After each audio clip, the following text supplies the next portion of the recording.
Fala pessoal, graça e paz. Estamos aqui hoje com mais um vídeo.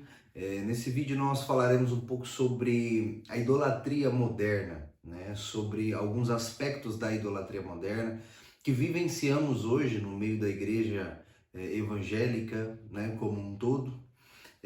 Só que antes de falar sobre a idolatria moderna, né? E os males, né? Que ela traz para nós cristãos, para aquilo que Jesus nos enviou a fazer. Não tem como falarmos sobre a idolatria moderna sem antes falarmos sobre os conceitos da idolatria, né? Qual é a raiz, qual é a origem da idolatria.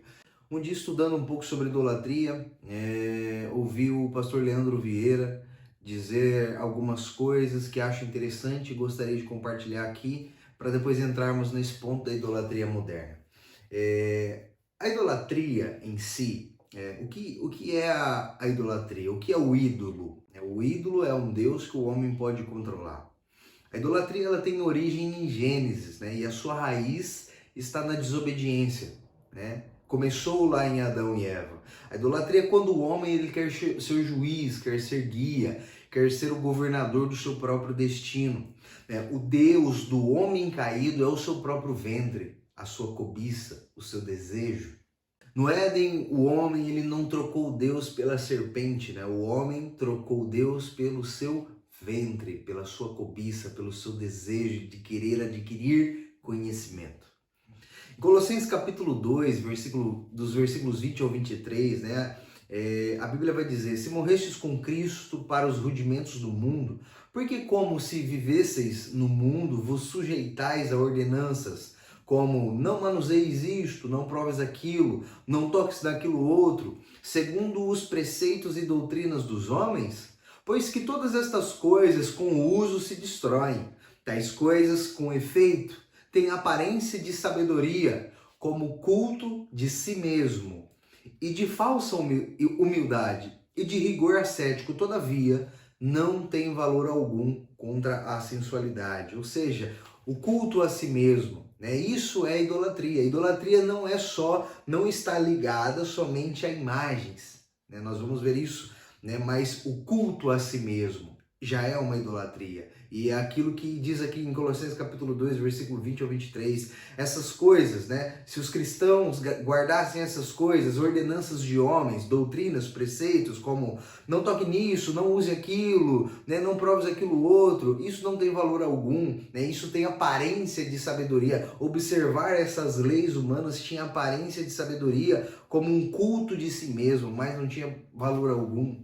Né? Então isso também é idolatria. E a pergunta, né, que fica para nós é: será que nós não somos idólatras?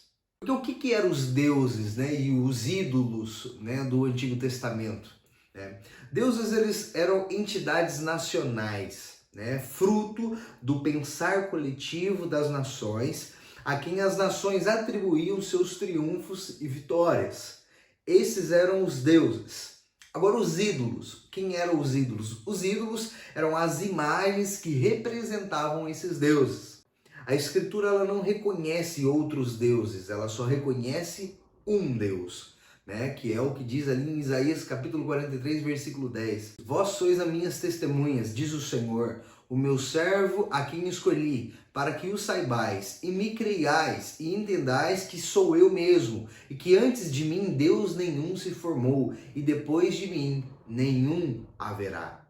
Então, do ponto de vista judaico, né, a Escritura não reconhece outros deuses, ela só reconhece um Deus, conforme nós lemos aqui em Isaías capítulo 43, versículo 10. O conceito judaico para Deus é algo divino, né, que vem de divindade e significa um ser não criado, alguém que não pode ser criado. Os deuses do Antigo Testamento, né, esses deuses que eram entidades nacionais, fruto do pensar coletivo das nações, esses deuses poderiam ser também espíritos malignos que atuavam através dos ídolos, que eram imagens criadas que representavam esses deuses, né? E todos eles estão dentro da ordem criada. Existe um aspecto de deuses, né, que nem existe, eles são frutos da imaginação das nações. E há espíritos malignos que atuam aproveitando esse vácuo, né, mas eles são espíritos criados. Né? E a própria existência de tais deuses é por causa da própria cobiça do homem. A motivação original, né, sempre foi e é a cobiça do homem. Interessante é que o incrédulo, quando se fala de um incrédulo não é aquele que não crê em Deus, né? O incrédulo é aquele que não crê na existência de um só Deus. Então agora o que é um crente? Né? O crente é aquele que não adora ídolos? Não. Crente é aquele que reconhece um único Deus. Esse que não pode ser controlado. Crer neste Deus é obedecer a esse Deus. Interessante significado da palavra idolatria. Idolatria é uma palavra composta, ido significa ídolo, latria, do latim culto. Então, idolatria é dar culto a um ídolo para receber coisas em troca. Então, muito do que isso é interessante. Se idolatria é dar culto a um ídolo para receber coisa em troca, olha que sério isso. Muito do que nós chamamos de culto, Deus chama de idolatria. Porque quando eu me achego a Ele por benefícios que Ele pode me dar em troca, isso é idolatria. Faça isso para Deus e Deus vai fazer isso para você, né? Pague tal preço e Deus realizará os seus desejos, né? Faça isso, enfim, uma barganha com Deus. Isso nós vemos, né, no meio evangélico hoje, né? E isso é idolatria. Aquilo que muitas pessoas chamam de culto para Deus é idolatria. Porque com Deus não se relaciona através de barganha. Nós não nos relacionamos com Deus, né, através de barganha. Nós nos relacionamos porque cremos em Deus. Cremos em um único Deus. E crer em Deus é obedecer, é servir a Deus. Precisamos entender que estamos cultuando a um Deus incontrolável e ele não pode ser controlado pelo meu ventre. Logo, se ele não pode ser controlado pelo meu ventre, pelas minhas vontades, eu entrego os meus apetites a ele como sacrifício vivo. Romanos capítulo 12, versículo 1 diz: Rogo-vos, pois, irmãos, pelas misericórdias de Deus, que apresenteis o vosso corpo por sacrifício vivo, santo e agradável a Deus, que é o vosso culto racional. Né? O que é o vosso culto racional? O culto racional, ela pode ser entendida como um serviço ou uma adoração que é lógica, né? É razoável, consciente, né? Diferente de rituais mecânicos ou cerimoniais. Paulo está dizendo que o verdadeiro culto a Deus envolve uma resposta consciente, né, e intencional à sua misericórdia, através de uma vida de dedicação, adoração total. Continuando na idolatria, né, dos deuses e dos ídolos do Antigo Testamento, a história, né, é o cemitério dos deuses. Né? Onde estão os grandes deuses do Egito, da Babilônia, de Roma? Não existem. Né? Eles ficaram na história. Então a história é o grande cemitério, né? Porque eram frutos da imaginação dos povos, né? Não existiam. A pergunta é, por que os deuses foram criados? Né? Pela mesma razão que nós encontramos no Éden. Por uma necessidade humana de controlar a sua própria vida. E o que é um idólatra?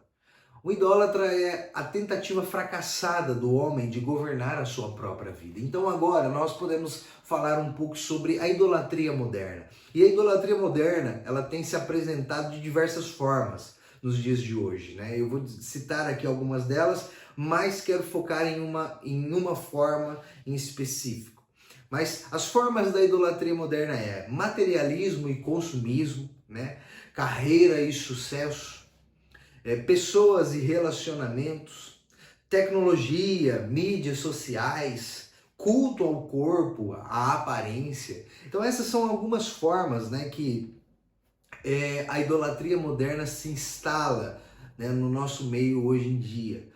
Mas eu quero focar aqui no pessoas e relacionamentos, né? A forma de idolatria a pessoas e relacionamentos. E ela pode se estender aos cônjuges, né? Esposo, esposa, filhos, líderes políticos, né? Como nós vemos nas eleições, né? As eleições mostraram muito, né, do coração dos cristãos, né? Onde nós estamos colocando a nossa esperança, né?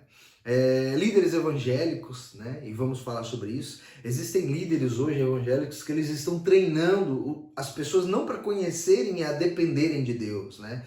Mas para dependerem deles, ficarem reféns a eles. Cristãos que estão mais preocupados também com a aprovação do seu pastor do que seu relacionamento com o próprio Deus. E isso é muito sério, isso é idolatria. Cristãos que estão desesperados, né, por uma foto com um pastor tal, com um apóstolo tal, né, para mostrar nas redes sociais, nas mídias sociais que teve com a celebridade do meio gospel, né? E isso é idolatria, né? E há uma cultura de celebridade na igreja hoje em dia, né, em algumas igrejas, especialmente em contextos, né, onde os pastores também são figuras públicas, né? Surge uma cultura de celebridade ao redor deles. E essa adoração da personalidade, né, do pastor, do apóstolo, né, ela pode ofuscar a mensagem do evangelho, né? E é necessário nós rejeitarmos tais práticas. Interessante é que em Atos capítulo 14, versículo, né, 8 ao 18, vai contar um pouco sobre a cura de um coxo em Listra, né?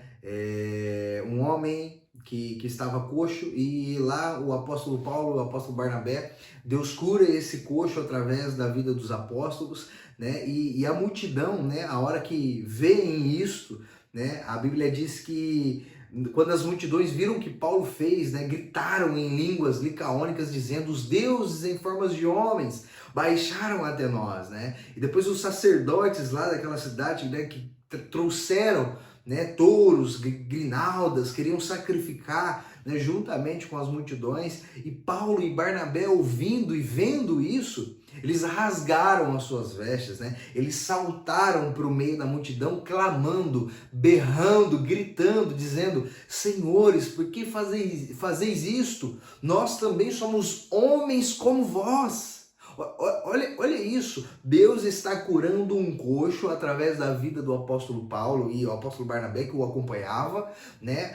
O povo ali, vendo isso, já queriam oferecer sacrifícios de honra a Paulo, né? Chamando o Paulo e Barnabé de deuses e querendo sacrificar, já querendo fazer uma festa. E Paulo e Barnabé, eles rasgam as suas vestes, né, em sinal de indignação, pulam no meio da multidão e começam a berrar, a gritar, a clamar, dizendo, né: senhores, o que vocês estão fazendo? Nós somos homens como vocês.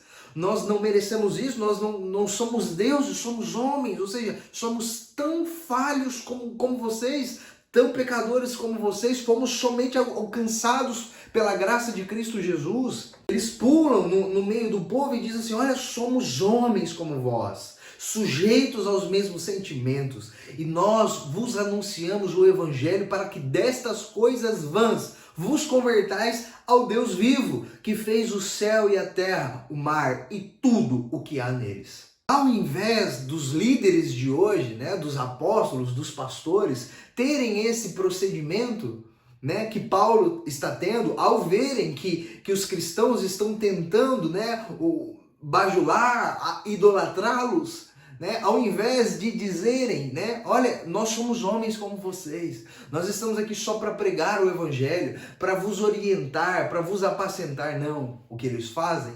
Eles se aproveitam, né, dessa idolatria do meio gospel, né, para obter vantagens. É aí que surge, né, no nosso meio, né, já há algum tempo, há alguns anos, o termo paternidade espiritual, cobertura espiritual, né? E o que é? Essa conversa de paternidade espiritual, ela é tão presente na igreja, né, evangélica de hoje, nada mais é que uma forma de controle e obtenção de louvores dos fiéis.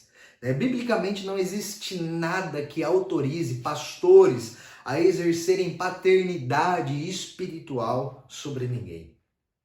Se há uma cobertura espiritual sobre o crente, é o sangue de Jesus, é o Senhor, não é pastores, né? Por que os crentes eles se submetem a isso? Olha que interessante. Como nós vimos no começo do vídeo, a idolatria ela tem raiz na desobediência. Então é mais fácil se submeter a um líder espiritual, no qual eu conquisto com minhas bajulações, né, do que me arrepender e me converter de verdade. Então o cristão, quando ele se afasta do Senhor, ele entra num caminho de desobediência, né, ele se afasta do Senhor, porque é o que aconteceu com Adão e Eva. Adão e Eva, ao pecar, eles se afastam do Senhor. Deus desce, né, como Deus vem ao encontro deles como todos os dias, mas eles se escondem do Senhor. E o homem até hoje, por conta do pecado, ao pecar, ao desobedecer a Deus, se escondem, se afastam do Senhor. E ao invés de se arrependerem e se converterem, não, bajulam os pastores. Estão preocupados com aquilo que o pastor, o fulano de tal, o apóstolo de tal está pensando dele, né? Até porque o pastor, o apóstolo, enfim, não o vê em todos os momentos, mas Deus vê. É melhor, é mais fácil se submeter a esse líder espiritual do que, né, se arrepender e se converter de verdade. E interessante que o homem não fica sem Deus. Quando ele se afasta do Deus Altíssimo e verdadeiro, ele sempre buscará um Deus para servir, mas o homem não fica sem Deus. Quando ele se afasta do único Deus, ele vai buscar um outro Deus, ele vai idolatrar outra coisa, outra pessoa, mas ele não se fica sem se submeter a um Deus. Isso é desde o Éden. E a grande problemática disso é a inutilidade da igreja evangélica hoje, né? Por essa e outras razões, né, da igreja dos nossos dias, a igreja hoje é tão inútil na sociedade. Nós nos desviamos do Senhor, nós não nos submetemos mais a Ele, nós não cumprimos mais com as exigências do discipulado, mas nós procuramos mestres, intermediadores que falem aquilo que nós queremos ouvir, dando-nos uma falsa sensação de que está tudo bem. Esse é o problema da igreja evangélica hoje. Estes pastores ficam com as bajulações e os status, né? E os falsos crentes com a vida toda errada longe do Senhor. Mas o que importa é o pastor fulano de tal, o apóstolo fulano de tal, né? Ver que está tudo bem, né? O que importa é isso, não é o que Deus está vendo, não é o que o Senhor está vendo. Né? Eu posso estar com a minha vida errada, mas se eu tiver quitado diante do pastor, tá legal. Não, queridos, não é por isso que a igreja evangélica hoje é inútil na sociedade. Grande parte, não toda, não quero generalizar aqui, mas grande parte da igreja evangélica no Brasil, né, é inútil na sociedade. E isso é motivo de arrependimento para nós. Mateus capítulo 23, versículo 9, né, Jesus diz, né? E ninguém na terra chameis vosso Pai, porque um só é vosso Pai, o qual está nos céus. O interessante é o cenário deste versículo, quando Jesus diz isso aos discípulos, né, e ao povo. O contexto dessa passagem é uma crítica que Jesus faz aos escribas e fariseus, né, líderes religiosos da época que buscavam prestígio, honra, títulos de autoridade. Jesus estava advertindo seus discípulos e a multidão a não adotarem a mesma prática de buscar títulos e posições de honra para si mesmo. Quando Jesus diz para não chamar ninguém na terra de pai, né, Jesus está ensinando sobre humildade e dependência de Deus. Né? Ou seja, o título pai aqui pode ser entendido como uma referência ao reconhecimento de autoridade suprema ou fonte última de orientação espiritual. Jesus enfatiza que Deus, apenas Deus, o Pai Celestial, é a única autoridade suprema. Né? A única autoridade suprema e fonte de verdade espiritual para os cristãos, e que toda honra, glória, reverência devem ser direcionadas a Ele, né? E não a figuras humanas. Portanto, Jesus ele não está literalmente proibindo, né, o uso do termo pai em contextos familiares ou em outras situações onde o termo é apropriado, mas sim alertando contra a atribuição de uma reverência e autoridade espiritual que pertencem somente a Deus. E existe pai na fé, mas não pai da vida, né? Você pode ter um pai na fé, alguém que te instruiu, né, na sua conversão, alguém que foi usado por Deus na sua conversão. Não estou falando contra isso, né? Existem pais na fé, mas o pai espiritual que exerce cobertura, paternidade espiritual, isso não é bíblico. Em que podemos confrontar, por exemplo, os católicos. Dizemos que eles não podem ser salvos, né, por adorar ídolos mortos e os nossos ídolos são vivos? Como assim? Como é que nós resolvemos isso? Um pastor, um líder, ele possui uma autoridade para encargo do ofício. Pastor é servo, pastor é escravo da igreja, né? Pastor é um servo do seu povo. Lembra ali Efésios capítulo 4 dos ministérios? Os ministérios é dado aos homens para edificação do corpo, não para domínio, absoluto, né, dos fiéis. Olha o que diz em 1 Pedro capítulo 5, do versículo 1 ao 4. Portanto, apelo para os presbíteros que há entre vocês, e o faço na qualidade de presbítero como eles, e testemunha dos sofrimentos de Cristo, como alguém que participará da glória a ser revelada. 2 pontos. Pastoreiem o rebanho de Deus que está aos seus cuidados. Olhem por ele, não por obrigação, mas de livre vontade, como Deus quer. Não façam isso por ganância, mas com o desejo de servir. Não hajam como dominadores dos que foram confiados a vocês, mas como exemplos para o rebanho. Quando se manifestar o Supremo Pastor, vocês receberão a imperecível coroa da glória. Pastor, ele é dado à igreja como escravo de Cristo, como servo, não como dono da igreja nem dos fiéis. Então, terminamos aqui. Espero que tenha sido esclarecedor para você essa mensagem. Espero que você reflita, compartilhe, né, com seus amigos, com seus irmãos. Se você não é inscrito aqui no nosso canal, se inscreva, curta, compartilhe o vídeo, tá bem? Isso nos ajuda muito aqui no canal. E oremos para que a cada dia possamos abandonar a idolatria, né? E possamos ir para mais perto do Senhor, nos arrepender e servi-lo de todo o nosso coração como verdadeiros cristãos. Deus te abençoe. Fique na paz em nome de Jesus.